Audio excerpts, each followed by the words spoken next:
अमन के board exam सिर पर थे और जितना कैलेंडर की तारीखें आगे बढ़ रही थी उतना ही उसका दिल पीछे धंसता जा रहा था।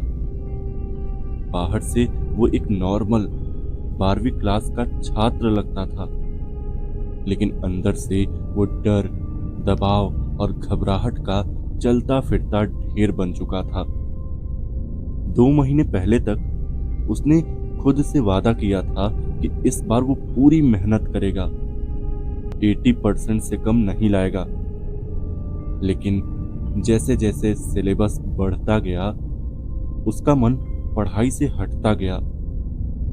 किताब खोलता तो ध्यान मोबाइल में चला जाता, पढ़ने बैठता तो दिमाग में यही घूमता कि अगर फेल हो गया तो क्या होगा। उसके मम्मी पापा बार बार कहते, अमन इस बार हमें तुमसे 80% चाहिए, ये तुम्हारे भविष्य का सवाल है।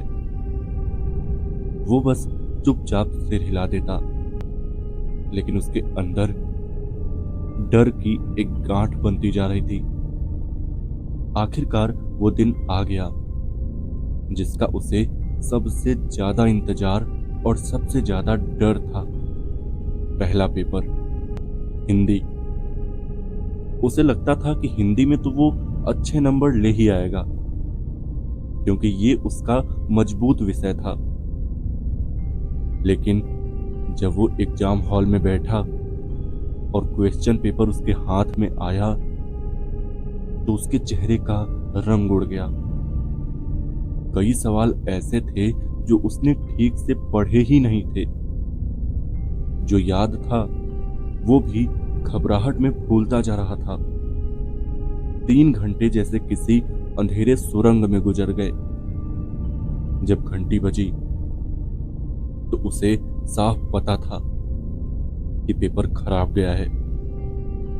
बाहर निकलते ही उसके दोस्त सवालों के जवाब मिलाने लगे, लेकिन अमन चुपचाप गेट से बाहर निकल गया। घर पहुंचते ही मम्मी ने पूछा, कैसा गया पेपर?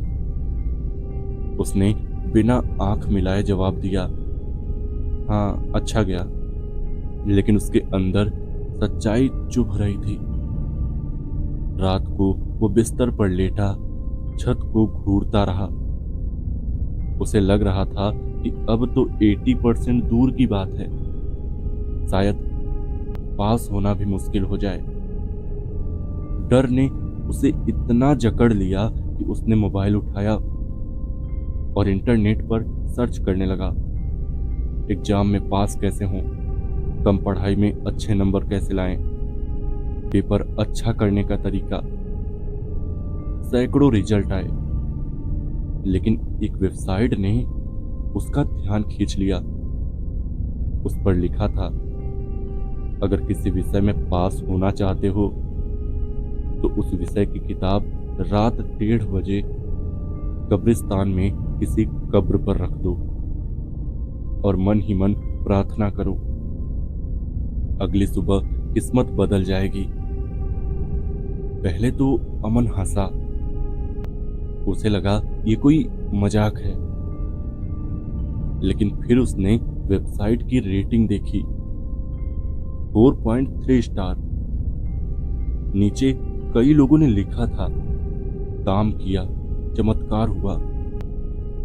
उसके दिल में उम्मीद और डर का अजीब सा मिश्रण पैदा हुआ।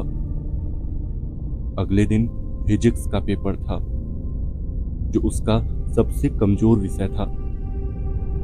उसने सोचा, अगर ये सच हुआ तो। उसका दिमाग कह रहा था कि ये बकवास है, लेकिन डर कह रहा था कोशिश कर ले। रात के 1:15 पर वो चुपचाप उठा। घर में सब सो रहे थे। उसने फिजिक्स की किताब उठाई, जैकेट पहनी और बिना आवाज किए बाहर निकल गया। बाहर ठंडी हवा चल रही थी, सड़कें सुनसान थी। दूर कहीं कुत्तों के भौंकने की आवाज आ रही थी। कब्रिस्तान उसके घर से लगभग 1 किलोमीटर दूर था। जैसे जैसे वो करीब पहुंच रहा था, उसका दिल तेजी से धड़क रहा था। कब्रिस्तान का जंग लगा लोहे का गेट आधा खुला हुआ था। उसने उसे हल्का सा धक्का दिया। गेट ने कर्र की आवाज की, जो रात के सन्नाटे में बहुत तेज लगी। अंदर कदम रखते ही उसे लगा कि जैसे तापमान अचानक गिर गया हो। चारों तरफ कब्रें थी, कुछ पुरानी, कुछ नई। कई पर नाम धुंधले पड़ चुके थे। हवा में अजीब सी नमी और सन्नाटा था। उसने खुद को समझाया, बस किताब रख और निकल जा। वो एक कब्र के पास रुका। पत्थर पर लिखा नाम मुश्किल से पढ़ा जा रहा था। उसके हाथ कांप रहे थे। उसने धीरे से फिजिक्स की किताब उस कब्र पर रख दी। आंखें बंद करके मन ही मन बोला। फिर वो जाने के लिए मुड़ा। तभी उसे साफ महसूस हुआ, किसी ने पीछे से उसके कंधे को छुआ है। उसका दिल जैसे सीने से बाहर आ जाएगा। वो धीरे धीरे पीछे मुड़ा। वहां कोई नहीं था। उसने राहत की सांस ली और खुद को ही डांटा, डर रहा है बेवजह। लेकिन तभी सामने लगभग 10 कदम दूर उसे कुछ दिखाई दिया। एक औरत लाल साड़ी पहने, उसके बाल खुले हुए थे। चेहरा आधा अंधेरे में, आधा चांदनी में। उसकी त्वचा अस्वाभाविक रूप से फीकी थी, जैसे सड़ चुकी हो। होठों पर एक टेढ़ी मुस्कान। उसकी आंखें पूरी तरह काली। अमन का गला सूख गया।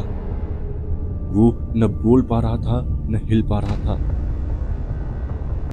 वो औरत धीरे धीरे उसकी तरफ बढ़ने लगी।